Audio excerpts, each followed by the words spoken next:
बढ़िया गीत के संकेत करत है हमरे दरोगा चाचा के फरमाइश है बारे दरोगा चाचा कई बार हाँ अच्छा अच्छा यूपी बिहार बा सुरेश चाचा नहीं आए हाँ ए भैया एजेंसी देखे चल कोनो तू नहीं अपने दुल्हा के तारीफ करे वाह तारीफ करे पागल बखान करे वाह ये गीत मार्केट में बड़ी तहलका मचा रही मान ले हमरे चाची कहे चाचा से चाची आवा यार फोकस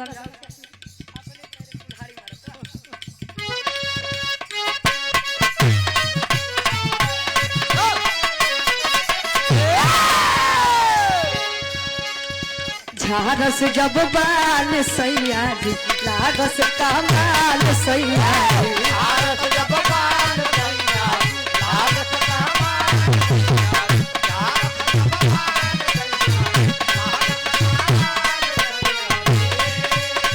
बगली से निकाल सैया जी उड़ावस रुमाल सैया जी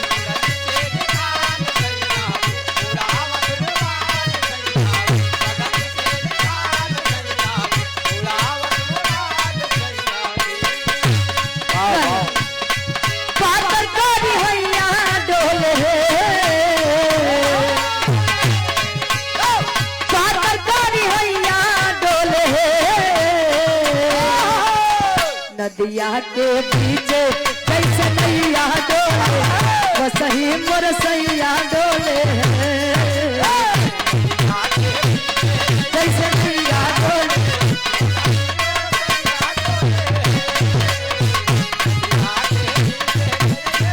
वो सही मोर सैया डोले। और ये हृदय के गार्जियन जी आप दरोगा यादव जी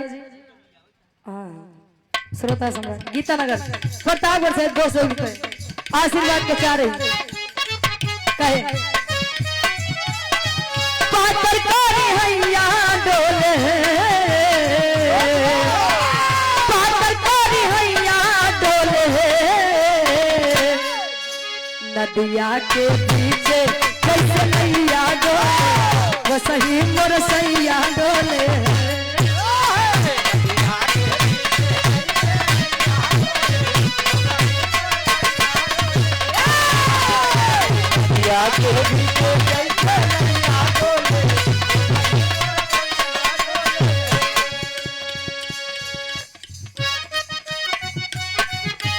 एक लाइन और बाद छोड़ सके फिर बाहर नंबर है अरे हाल का कही पियावा के बिन चलुए इन जनचा पियावा के बिन चलुए इन जनचा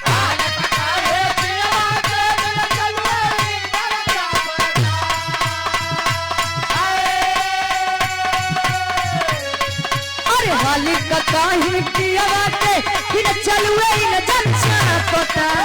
माया माया ड्राइवर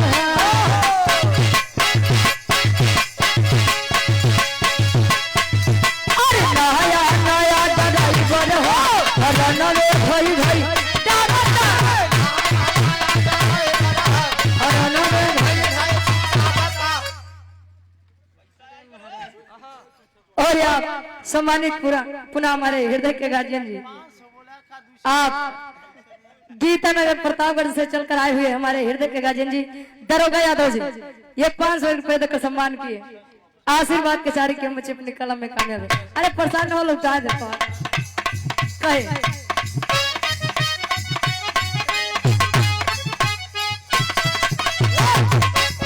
अरे हाल का कही पियावा के बिन चलुए न जन पता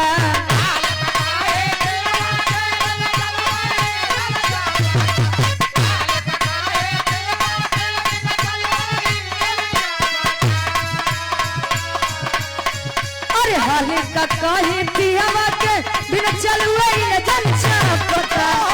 नया नया ड्राइवर अरे नया नया ड्राइवर अरे नवे भाई भाई क्या पता ड्राइवर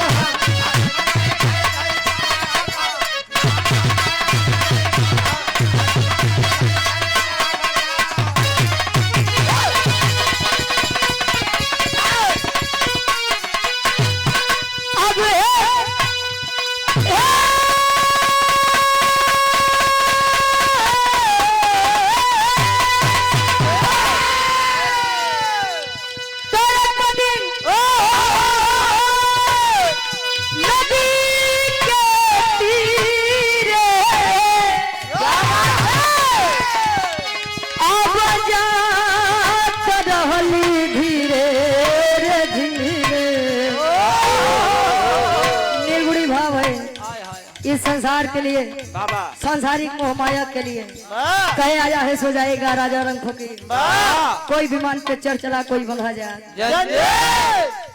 हमरा ही कहे कैसे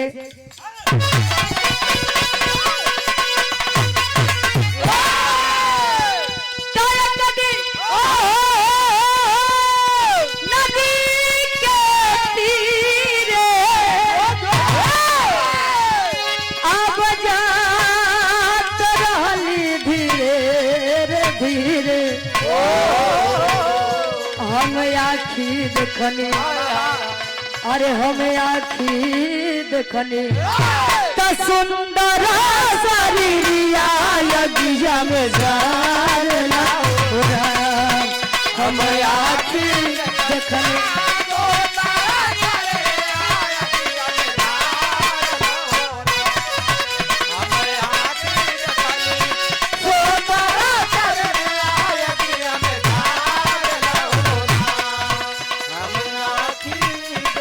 कहे जे भी जुटो एक मुँह सब रे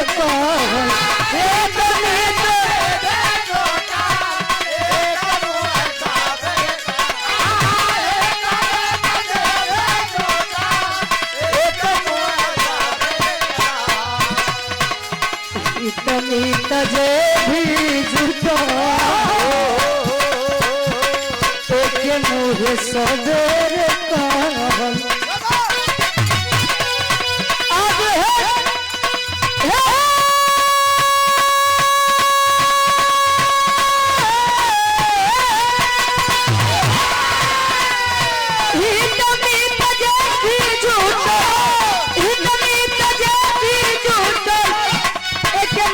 सवेर कहल बेटा के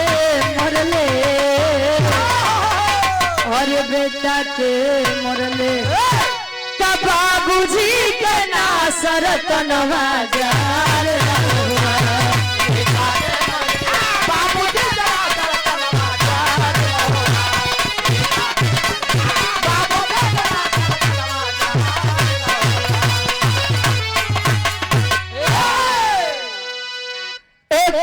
छोट सा निर्गुण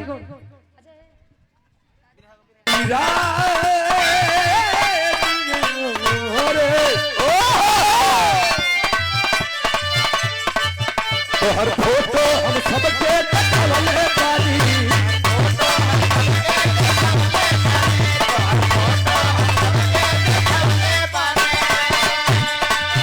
घरवालन के अपने मिलवले बानी,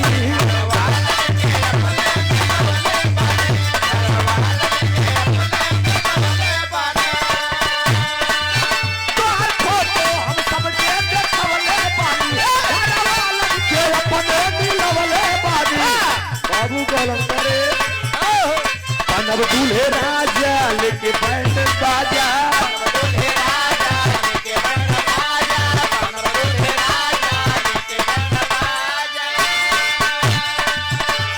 बनब दूल्हे राजा लेके ढोल बाजा, हम तोहरे दुआरिया आइबो,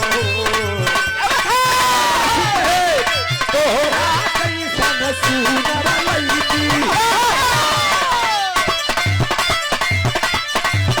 अरे तोहरा कैसन गोरखी लईकी, कहवा पाइबो अपने पापा के पापो करेगा तोहरे बनाइबो,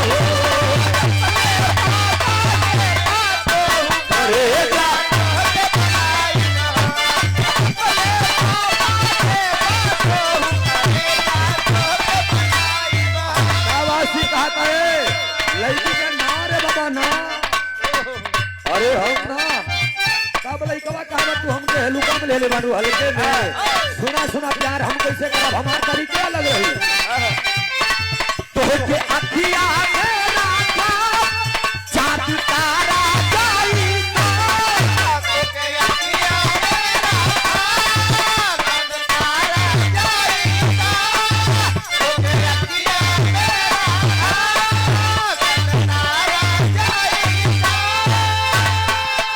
हम प्यार करब ये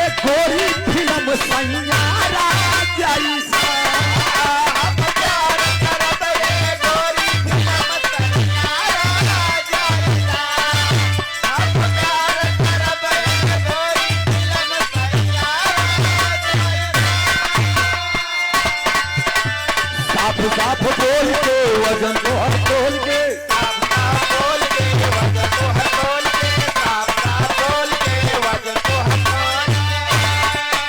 अरे साफ साफ बोल के वजन तो हर तोल हरी घरी घुमाई बो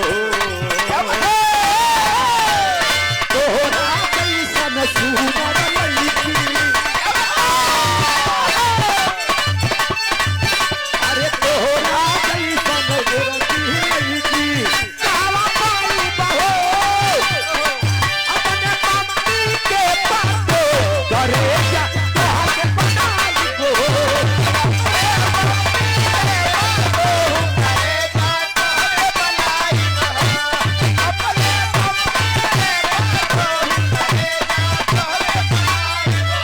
और ये 6 रुपया का पुरस्कार राम बाबू यादव जी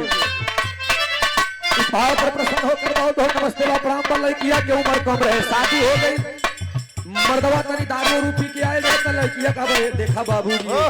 हमसे तनी बच के रहा हमका तनी मौत छेड़ा लड़की के उम्र कम रहे कच्ची उम्र बाबू का जाने लड़किया कहा तो सुना हाले में शादी भैया हलो ही गवना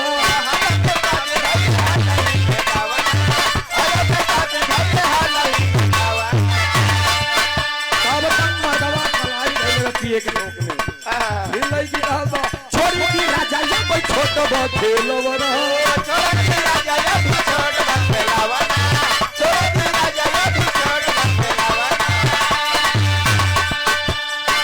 हाले में शादी भैया हलो ही गवना छोड़ी की राजा ये कोई छोट बहुत खेलो बना नशा में बाड़ा पूरा तू मातल नशा में बाड़ा पूरा तू मातल आज पानी जवानी के बहई बाटा बहई बाटा बहई बाटा हमरा कहे मेरे रुआ कहा गए सैया और ये सैया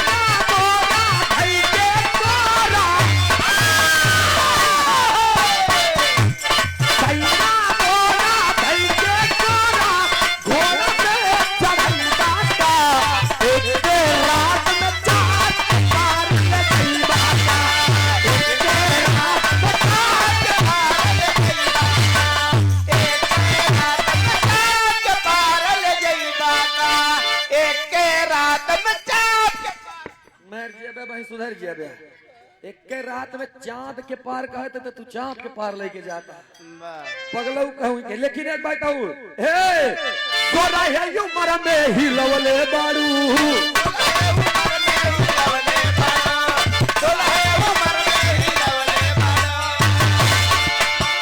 कातिल जवनिया बनवले बाड़ू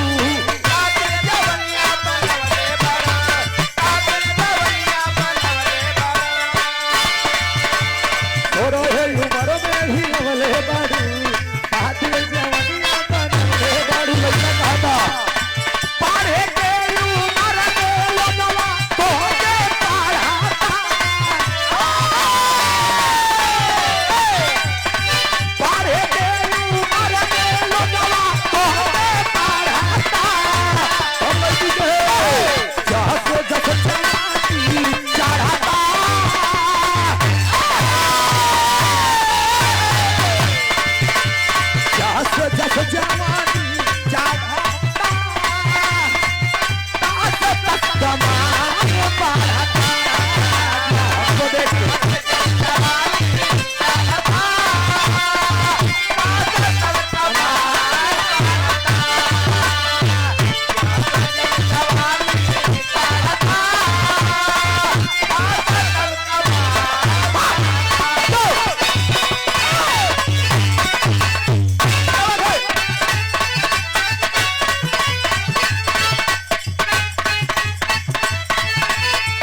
बात रहे। अब एक बिरहा आवा तनी मिजाज बनाएला आप लोग 25-30 मिनट के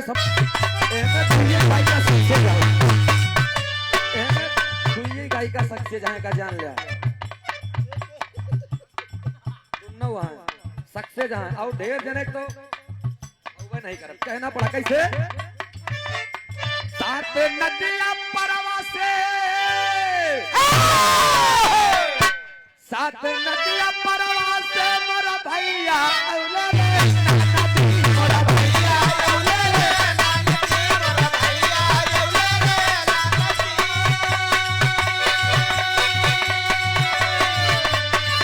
सात नदियां परवा से मोरा भैया औले रे नदी मोरा भैया औले रे नदी ताबौ बाबा पिता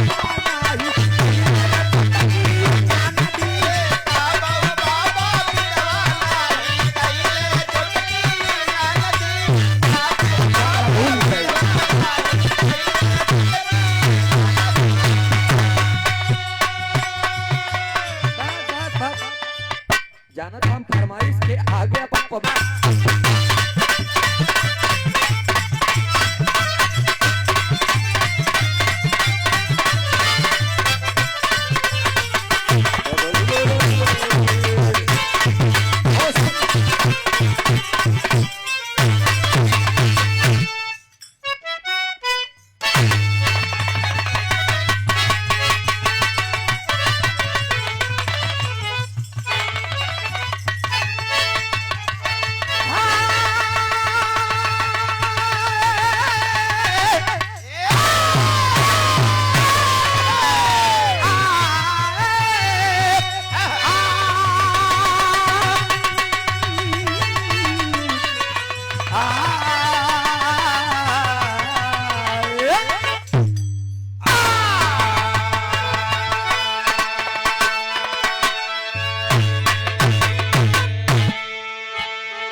कटेगा मगर सर झुकेगा नहीं। अरे लहू तेल बनकर अरे करेंगे उजाले कहते कभी भोजराज देता सूरज सगर भूमि में ना कदम तू हटाले।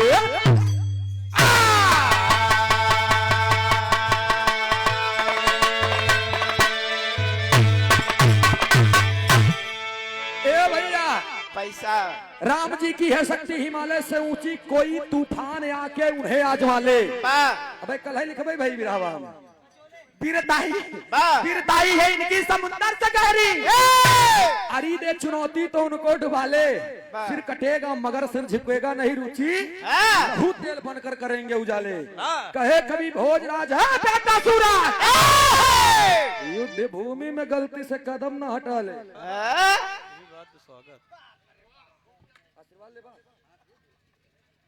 कई बार ले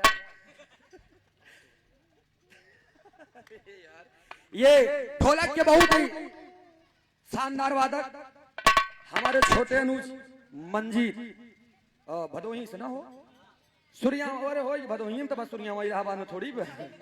हाँ सूर्यावा भदोही से अच्छा सूर्यावा भदोही से ढोलक के सम्राट वादक बहुत प्यार दुलार मिला करता है। हमारे साथे बजाए हैं रुचि 6 साल पहले 5-6 साल पहले हाँ जब लॉकडाउन न लग रहा तो आपके आपका 101 रुपया का पुरस्कार बहुत बहुत नमस्ते बा प्रणाम बा आशीर्वाद की चाहबा और के करा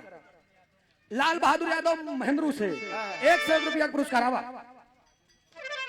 राजेंद्र प्रसाद यादव जी 100 रुपया का पुरस्कार 400 वापस करा। बहुत बहुत नमस्ते बा प्रणाम बा आशीर्वाद की चाहबा पूरे बिरहा का संदेश लेकर एगो कव्वाली का टुकड़ा बनावा बताओ पर राजा आजा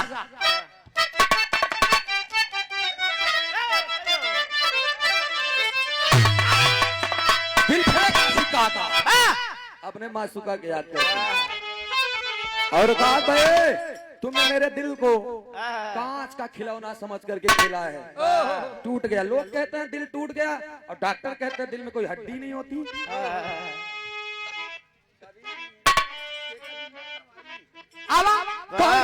मिजाज में एकदम बेटा ठीक, हम देख ले।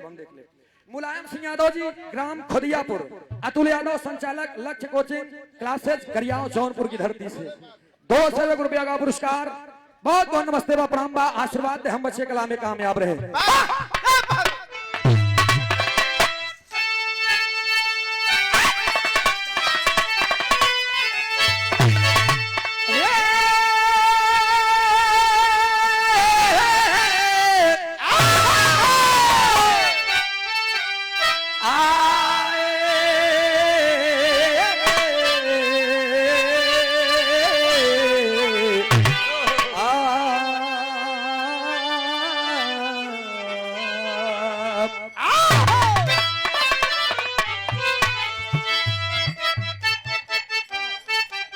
आशिक है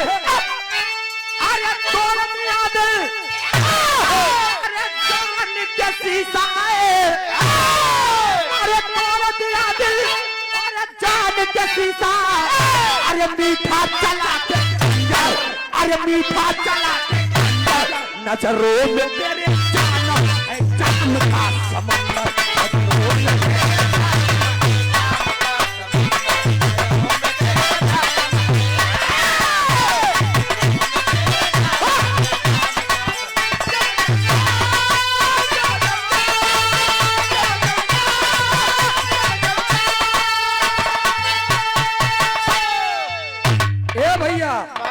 आशिक कहा था तोड़ दिया दिल जान का शीशा मीठा चला के खंजर, नजरों में तेरे जानम है जाम का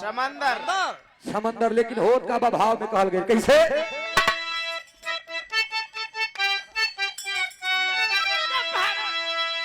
अरे के लंका अरे के लंका आकर के बोले रावण भी कहे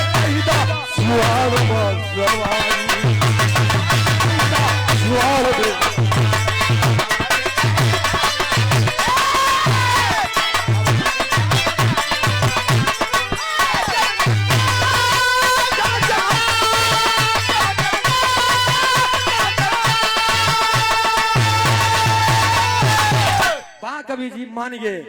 हमार कवि जी बहुत अलग हैं रुचि। देश के कवि देखे हो तू, इनके जैसे कवि भगवान अगले जन्म में फिर मिले। हालांकि हम भले भी रही न रही लेकिन अरे सत्संग में मिल जाया। अच्छा ठीक हम बोल देते। अमित कुमार सिंह उर्फ लालू जालिम प्रधान महेंद्रू से बड़े भैया हमारे। अच्छा एक बात जान ला, दुखिया हो या गरीब तू सबके साथ में चल, दुखिया हो या गरीब तू सबके साथ में चल, सफलता तेरी कदम चूमेगी आज नहीं तो कल। इतनी समय अच्छा सबके महीना हो तबे नहीं भैया जाए दाम ना बताओ। अमित कुमार सिंह उर्फ लालू जालिम प्रधान महेंद्रू से 500 रुपया का पुरस्कार देकर हौसला अफजाई किए हैं। आपके श्री चरणों में कोटि कोटि नमन बा, प्रणाम बा, आशीर्वाद दे हम बच्चे कला में कामयाब रहे, जहाँ रहे खुश रहे, आबाद रहे। अब हमारे कहानी पे ध्यान दा। इलाहाबादन के गवैया में हम बदनाम है। हम बदनाम थब रही कि सूरज यदुवंशी एक तरफ और हर कलाकार एक तरफ। फिर एक तरफ वाली बात जात बहे की देखा। एक बात देव ऋषि नारद जी लई के बीड़ा सितार बंटावा मूड एक हाथ का चूनी लई के नारायण नारायण नारायण नारायण नारायण नारायण करते हुए पहुंच गए लंका। देखा अब आप लोग ध्यान दिया रही है कहां से हम उठाए रही किताब के नाम तक के हम बताओ बेका जान लिया। अब नारायण नारायण करते हुए नारायण जी चला आए लंका। जब लंका चलाए आए तो दशकंधर त्रिलोक विजय दशकंधर रावण जब देखा तो कहना रे हमारे यहाँ मुनिवर आप आइए आइए आइए देवर्षि आइए। देव ऋषि नारद जी आए, जल जलपान भवा सब एकदम सब चीज बातें हुई। आज जब हंसी खुशी बात हो गई कहन चली लंकेश कहन जा वाह नारद जी कहन अब हमका जलपान करवाए है तो कुछ मांग लिया कहन का मांग ले ई? पूरा कही देबे का कहन मांगो अरे हम उठे बरत है कहन हमारे दिल में खुशी के लहर अगर दई देबे महाराज वाह तेका जान ल बड़ी कृपा हो जाई देव ऋषि नारद जी कहा है कि जहिया नारद कुछ हो न पावे कुकुर फेंक के हड्डी लड़ावा हड्डी फेंक के दू कुकुर लड़ावे कुकुर फेंक के हड्डी लड़ावता लेकिन ध्यान दे आप जब इतनी बात कहे लंका के राजा रावण बोल दिए कि प्रभु एक काम करा कहन का नजम के भाव बताओगे कैसे बताएं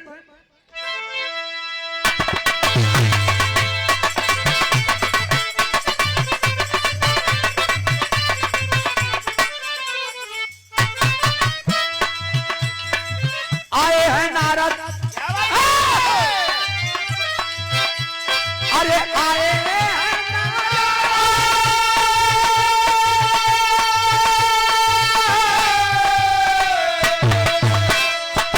आए हैं नारद देखो लंका राजधानी में आए हैं नारद देखो लंका राजधानी में रसपी भोर हुए रावण के कहानी में रावण कुछ मांग रहा लड़ाई के नजरिया से रावण कुछ मांग रहा लड़ाई के नजरिया से कहे हे नारद दे दे तुम्हें हरिया से धीरे धीरे तोरे मन के दाम भागत बा नारद जी कहे धीरे धीरे तोरे मन के दाम भागत बा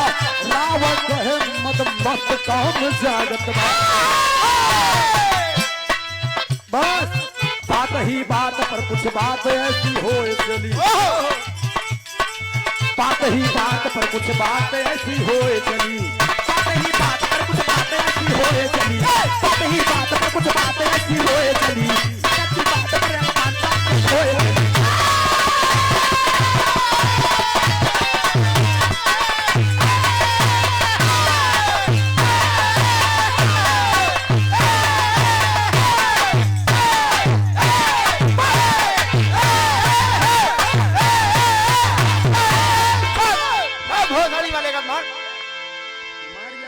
अरे यार तई मोरे कविन जी के पाए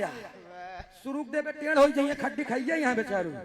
लेकिन यह जान ले अगवा से मार ठीक है कहूं पछवा कहते घूम के लावे मार के नहीं नहीं ठीक बा देखा ई जज्बा ई जुनून हो चाहिए बेटवा ठीक बा बोल बेटवा नाम